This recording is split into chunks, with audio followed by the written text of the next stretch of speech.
Selamat siang pemirsa, kembali lagi di berita kelas SMP 10 yang menyabarkan berita tertajam dan terkini. Berita pertama mengenai ibu kantin di SMP 10 Palembang yang baik dan ramah yang disukai siswa-siswa. Assalamualaikum warahmatullahi wabarakatuh. Nama saya Alesya Harfa Putridana dari kelas 710. Saya akan mewawancarai ibu kantin di SMP Negeri 10. Permisi Ibu, bisa perkenalan diri dulu? Boleh, nama saya Yuni. Saya jualan kantin Bu Ike. Oke. Iya. Ibu di sini bekerja sebagai apa? Sebagai penjual di kantin Ibu Ike, buat minuman, melayani kalian. Saya mau nanya Bu, Ibu seharian berjual mendapatkan keuntungan atau kerugian? Kalau selama ini ya mendapatkan keuntungan dan senang ketemu anak-anak di SMP 10. Oke, biasanya berapa omset sehari? Kalau omset ya kita tidak tentu, tergantung ya musim juga. Misal hujan agak menurun kayak gitu. Kalau misal panas omset agak meningkat gitu. Menurut Ibu, makanan apa yang paling laris di sini? Kalau Ibu khusus minuman yang paling banyak minum yang disukai ini green tea kayak gitu minumannya. Oke, terima kasih Bu. Iya. Maaf mengganggu waktunya. Bapak ada lagi? Berita kedua mengenai ibu pembersih yang rajin membersihkan SMP 10 Palembang. Selamat siang pemirsa, saya Muhammad Alfedi Nusri akan mewawancarai guru yang ada di dapur di SMP Negeri 10 Palembang. Assalamualaikum Bu. Waalaikumsalam. Ibu bisa perkenalkan diri Bu? Bisa, nama Ibu Kasmini. Tugas Ibu di SMP 10 ini adalah di dapur, terus di ruang kepala sekolah, di ruang TU. Kalau di ruang kepala sekolah, tugas Ibu membersihkan ruangan kepala sekolah, merapikan meja kepala sekolah, dan membantu untuk keperluan kepala sekolah. Berapa lama Bu kira-kira berapa lama sih Bu kira-kira Ibu bekerja di SMP 10 ini? Ibu dari 2005 sampai sekarang, Wow, berarti sudah lama ya, Bu, ya? kira-kira sekitar hampir 18 tahun. Wow, lama ya Bu ya. Menurut Ibu, kesan Ibu apa sih Bu untuk anak-anak yang sering membuang sampah sembarangan Bu? Ya bagi Ibu ya yang melihat anak-anak yang suka membuang sampah sembarangan itu kan, karena kita kan kebersihan itu adalah sebagian dari iman. Ya Bu. Jadi kalau anak-anak yang membuang sampah sembarangan itu tidak berarti anak-anak itu tidak mempunyai iman, ya kan? Terima kasih ya Bu atas wawancaranya. Maaf mengganggu waktunya ya Bu. Terima kasih.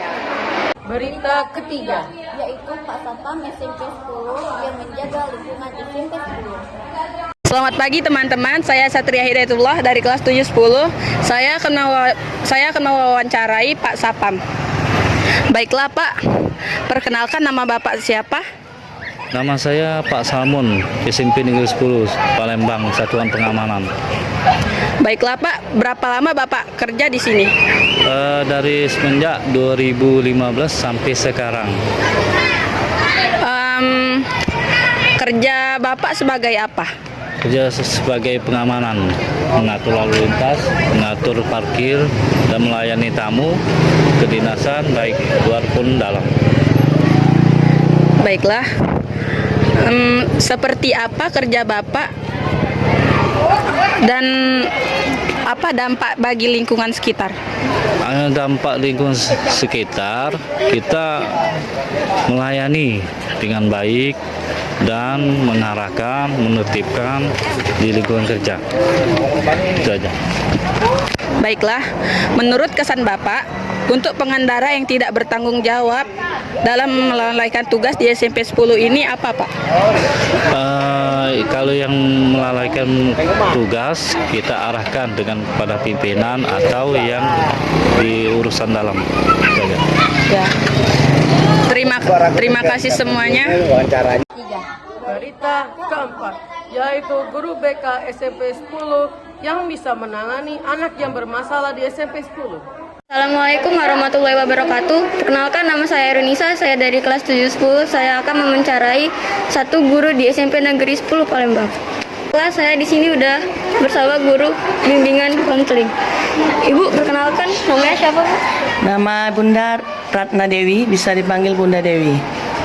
Ibu udah berapa lama Bu kerja di SMP Negeri 10 Palembang? Bunda bekerja di sini sudah hampir 1 tahun, baru di sini 1 tahun bulan Juli kemarin, belum nyampe. Apa sih pekerjaan kegiatan Ibu selama jadi guru bimbingan konseling di SMP Negeri 10 Palembang? Guru bimbingan konseling itu guru membimbing, guru membina anak-anak baik yang bermasalah atau yang tidak. Jadi pekerjaan Bunda di sini membantu, membimbing, memanggil anak-anak yang ada masalah atau yang tidak ada masalah. Oke. Menurut Ibu cara Ibu untuk menangani siswa bermasalah gimana sih Bu? Mengatasi anak-anak yang bermasalah, anak yang ada masalah itu kita panggil ke ruangan BK, kita ajak cerita, curhat, konsultasi, apa permasalahan apa yang ia alami pada saat dia berada di sekolah. Permasalahan apa kita dengarkan, kita ceritakan, nanti dia cerita, nanti kita tahu permasalahan apa yang dialami dia di dalam kelas atau di lingkungan sekolah. Setelah itu baru kita memberikan nasihat, bimbingan kepada dia agar dia dapat mengatasi permasalahannya itu. Oke, baiklah, makasih Bu. Ya. Baiklah, ini adalah berita utama yang kalian tunggu-tunggu, yaitu pembina OSIS SMP 10 yang baik hati dan dermawan. Nama saya Iqbal Asekan dari kelas 7 10. Saya akan mewawancarai salah satu guru di SMP 10. Assalamualaikum warahmatullahi wabarakatuh. Waalaikumsalam warahmatullahi wabarakatuh. Ibu bisa perkenalkan diri Ibu dahulu. Baik, saya Ibu Halimatus Sa'diyah, guru agama SMP 10. Ibu di SMP 10 sebagai pembina apa, Bu? Kebetulan diamanahkan ya, diberi amanah jadi pembina OSIS sekaligus penanggung jawab Lasber, Laskar Segenggam Beras. Dan sudah berapa lama Ibu menjadi pembina tersebut? Ibu menjabat pembina OSIS sudah tahun keempat. Ya, sudah tahun keempat. Berarti dari tahun 2019 ya. 19 ya. Bu, biasanya kegiatan sebagai pembina OSIS itu apa sih? Jadi OSIS itu organisasi siswa intra sekolah. Artinya anak-anak ini belajar berorganisasi dalam lingkup di dalam sekolah. Kegiatannya itu mereka membantu sekolah untuk mengatur atau menjalankan semua program yang dilaksanakan sekolah. Contoh, ketika ada acara sekolah seperti contohnya kelas meeting, itu anak-anak siswa OSIS, itulah mereka yang mengatur jalannya kegiatan kelas meeting, mulai dari dan sampai ke laporan kegiatan. Jadi intinya kegiatan OSIS itu mereka diajarkan bagaimana untuk mengelola teman-temannya siswa ya, terutama siswa dalam kegiatan sekolah yang dilaksanakan pada jam sekolah di dalam jam sekolah. Ibu pembina OSIS. Kira-kira gimana sih Bu cara Ibu mendidik OSIS? Pertama, kita SMP itu kalau lihat presentasi pembina kan guru itu lebih dominan. Ibaratnya itu 60% membina dan 40% siswa itu mandiri. Artinya kita tidak bisa mengandalkan sepenuhnya, dilepaskan seluruhnya kepada siswa. Harus tanggung jawab lebih besar itu pada guru. Guru yang lebih mengarahkan, membina, memberi motivasi, kemudian membina karakter, bukan hanya mengarahkan pada kegiatan saja, tapi lebih kepada pembentukan karakter anak-anak sebagai pemimpin. Karena mereka ini adalah anak-anak pilihan yang mereka dipilih melalui seleksi. Artinya mereka harus menyiapkan diri untuk memiliki karakter sebagai para pemimpin yang bisa mengatur teman-temannya, mengajak teman-temannya sama-sama menjalankan semua protokol sekolah atau peraturan yang ada di sekolah. Apa sih pesan Ibu kepada Misalkan dia bisa menerapkan aturan kepada teman-temannya sedangkan dia sendiri yang tutup. Nah, itu dari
yang tidak bisa bertanggung jawab. Misalkan dia bisa menerapkan aturan kepada teman-temannya sedangkan dia sendiri yang contoh. Itu adalah kritik buat kita untuk diperbaiki.